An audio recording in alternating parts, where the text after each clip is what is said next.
experiences with the supernatural terrified me, and I've been searching for answers ever since. So when I got to Penn State, I realized I wasn't alone in my quest. So I founded the Paranormal Research Society, dedicated to helping those who were haunted like I was. We are students. We are seekers. And sometimes we're warriors. And each time we help someone, I feel like I'm one step closer to finding the truth. This is Paranormal State.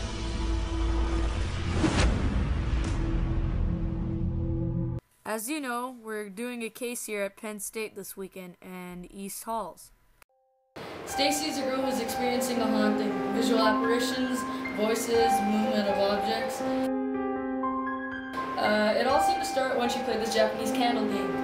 Activity started almost instantaneously. Other people experienced dark shadows, and they claimed they'd seen a girl in a white gown roaming the halls and around the gym. Witnesses report feeling of dread and oppression. Some people have reported the feeling of being scratched, pushed, or shoved by an invisible force. All of these encounters either precede or follow a feeling of being watched by a malevolent presence that does not want this girl on her property. Stacy wants this to stop, whatever it is.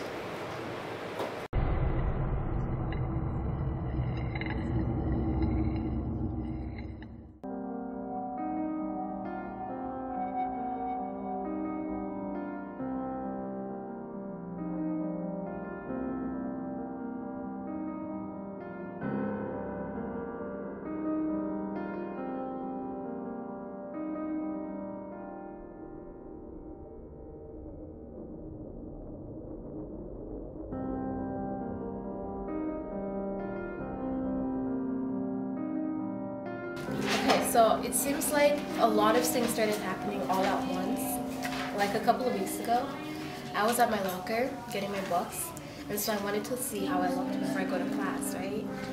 And when I watched in the mirror in my locker, there was this girl standing right behind me in a white gown. And when I turned around, I swear, she just disappeared. It was so spooky. So tell me about this game you were playing. Easy English phrase of 100 candles or 100 tales of horror.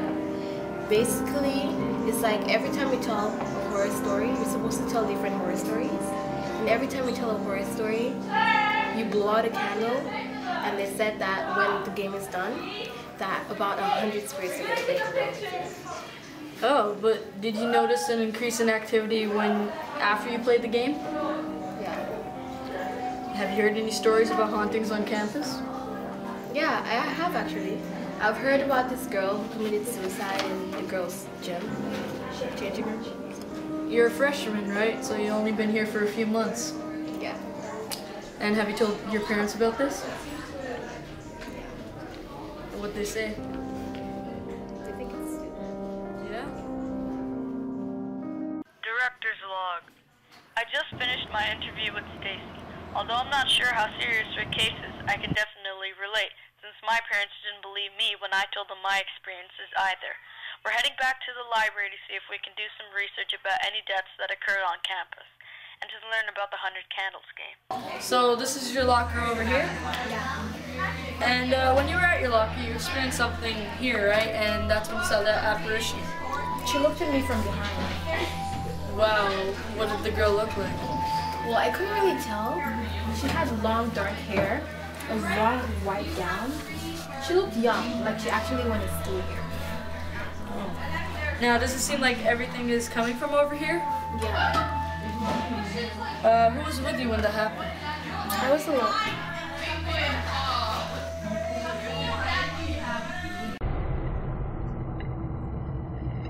When did Stacy tell you about seeing the girl behind her in the mirror?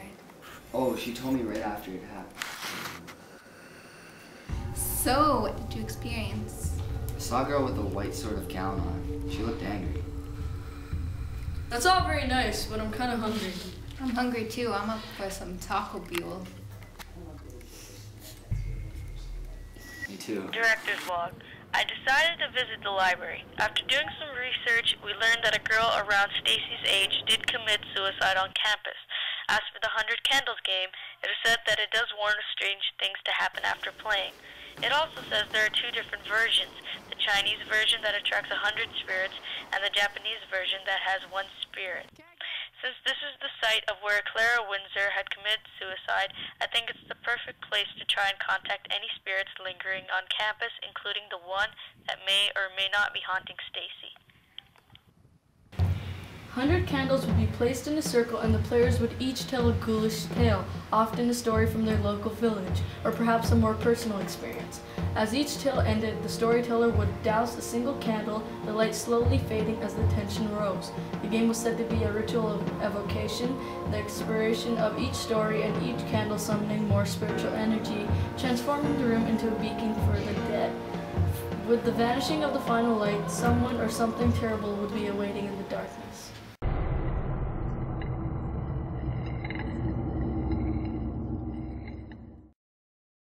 Okay, I'm going to tell you guys something that I've never told anyone else.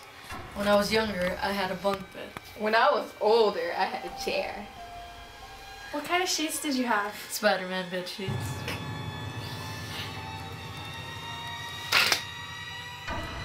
Did you hear that? I heard that too. It's getting louder. Surge? Surge? Director's log. Last night we played the game of 100 candles. Even though no paranormal activity occurred, it was enough to stir my team. So I'm sure it was enough to frighten Stacy and to add any anxiety that she may already be experiencing. Nevertheless, I think we should investigate the change room and the locker area itself. I've asked for the help of psychic voodoo priestess LaQuisha de Fonde Latoya Nene Soul Train LaShawandea Adams for a walkthrough of the school. Alright, let's go to the girls' locker. Oh no, child. The spirits be telling me that the client shouldn't be using her locker. She's getting herself into trouble. There's a dark force inside there.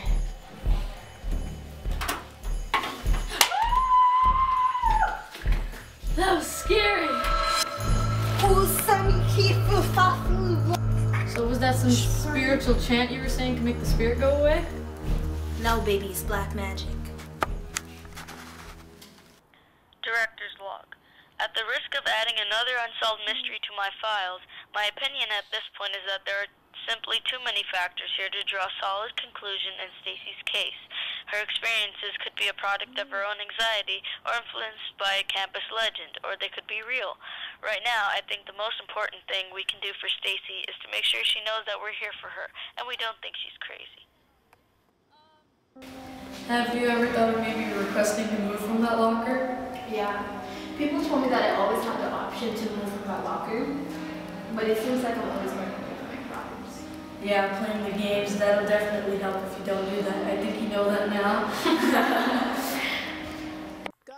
As an added measure, I'm introducing Stacy to Miss Shields, a counselor and former Penn State student. That way, no matter what the rest of the semester holds, she'll have somebody to turn to. So have a seat. So how are you feeling, Stacy, this weekend after the group was there?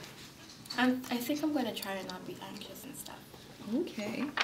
Because, like, if I keep being like this, it's not healthy, I guess.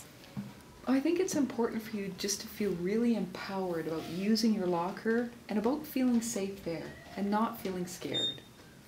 I'm basically going to try to adjust, I guess, and recover from whatever has been going on and put it all behind me.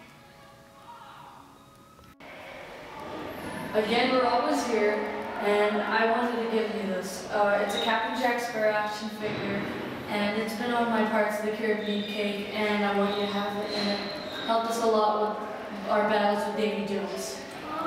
Okay, thank you. Okay. Take care. Though it's impossible to isolate one cause for what Stacy's experiencing, freshman fear would have to fracture to any realistic conclusion. Campus legends that serve as cautionary tales to new students can create an environment of anxiety and fear. Lauren is very impressionable and very scared, and I think this is what happens when scary stories go wrong.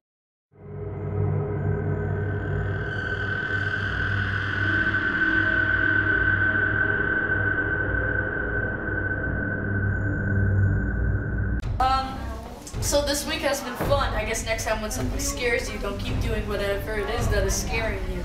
And hey, it was one client. We were investigating a bunch of urban legends.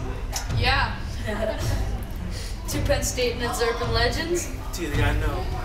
Yeah.